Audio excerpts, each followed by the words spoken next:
안녕하세요. 오늘 저희가 좀 깊게 얘기 나눠볼 사연은요. 그 네이트판이라는 온라인 커뮤니티 있잖아요. 아, 네네. 거기에 올라온 한 따님의 글입니다. 이제 곧 결혼을 앞두고 계셨는데 아버님께서 교통사고로 돌아가셨고 근데 그 과정에서 너무 억울한 점이 많다고 좀 도와달라, 국민청원에도 참여해달라 이렇게 호소하는 내용이에요. 네, 들어보니까 정말 안타까운 사건이더라고요.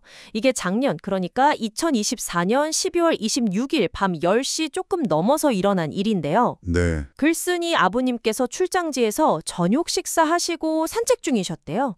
차를 피하려고 벽에 거의 붙어서 걷고 계셨는데 아이고. 갑자기 좌회전하던 차량이 아버님을 그대로 충격한 거죠.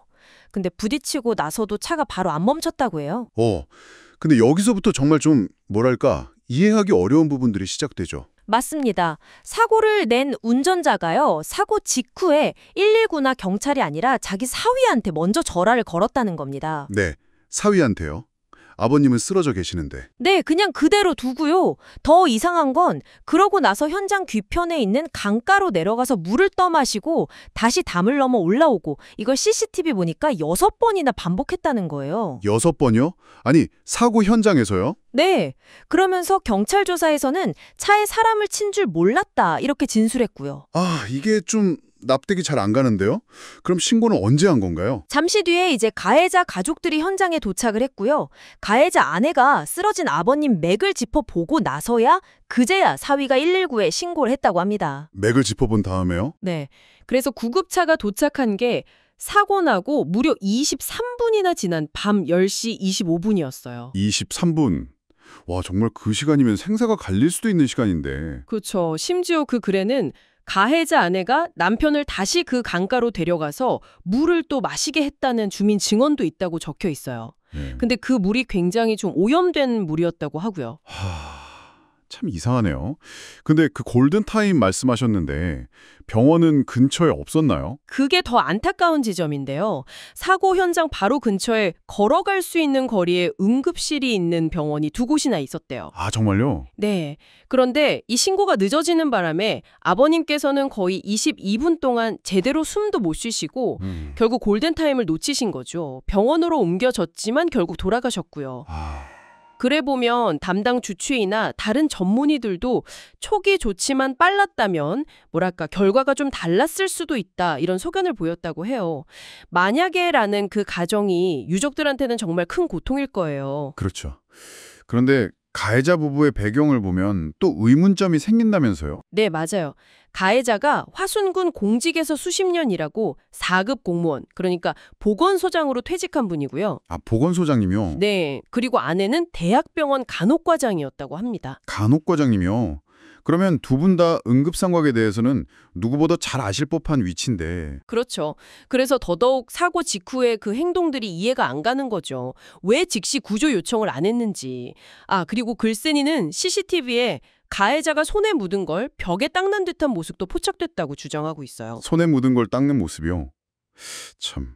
그리고 사고 이후에 가해자 태도도 좀 논란이 있었다고요? 네, 언론 인터뷰 같은 데서는 나도 피해자다, 최선의 조치를 했다, 양심의 거리낌이 없다 이런 식으로 말을 했고요. 심지어는 자기가 700만 원 들여서 고인을 위해 천도제까지 지내줬다 뭐 이런 말도 했다고 합니다. 천도제요? 그런데 또 재판에서는 반성하고 있다 이런 태도를 보였다고요? 네, 글쓴이 말로는 재판에서는 반성하는 모습을 보이면서 감형 사유로 주장을 했다고 해요. 이런 태도 변화도 좀 어떻게 봐야 할지 모르겠네요. 법적으로는 지금 어떻게 진행되고 있나요? 그 신고 지연 부분은요? 검찰에서는 그 신고 지연 행위하고 사망 사이의 직접적인 인과관계를 증명하기가 좀 부족하다 이렇게 봐서 그 혐의는 불기소 처분을 내렸다고 합니다. 아, 불기소요? 그럼 재판은 안 하는 건가요? 그 부분에 대해서는요. 현재는 일반 과실치사 혐의만 적용돼서 금고 3년형 정도가 구형된 상태라고 해요. 이게 법적으로 행동하지 않음, 즉 부작위가 결과에 미친 영향을 입증하는 게 얼마나 어려운지를 좀 보여주는 것 같기도 하고요. 그렇군요. 그래서 유족들은 이제 법률 전문가들 조언을 받아서 이 부분에 대해 재고소를 준비 중이라고 합니다. 교통사고 전문 변호사조차도 사고 직후에 이런 행동은 처음 본다고 했다네요. 정말 이례적인 사건이긴 하네요. 따님 입장에서는 정말 가해자가 그 시간에 물 마시러 왔다 갔다 할 시간에 신고만 바로 했더라면 아버지가 살 수도 있지 않았을까 이런 생각 때문에 너무 고통스러우실 것 같아요. 네, 그쵸. 그래서 이 사건이 그냥 이렇게 묻히면 안 된다. 신고를 늦게 해도 처벌받지 않는다는 그런 잘못된 인식을 줄 수도 있다. 이러면서 국민청원 동참을 간절히 부탁하고 계신 거고요. 네. 댓글 여론 같은 걸 보면 가해자가 왜 그랬을까? 그 이유에 대해서 뭐 음주운전 은폐 아니냐? 아니면 뭐 보험금 관련해서 그런 거 아니냐? 이런 여러 추측들이 많더라고요. 네, 뭐 그건 어디까지나 추측이고 확인된 사실은 아니지만 그만큼 사람들이 가해자의 행동을 비상식적으로 보고 있다는 거겠죠. 맞습니다.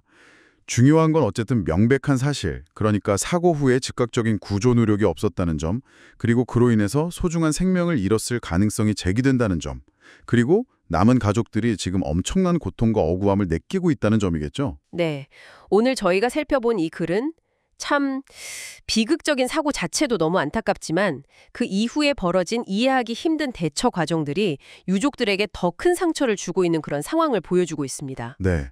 법적인 문제를 떠나서라도 이 사건은 우리에게 좀 중요한 질문을 던지는 것 같아요.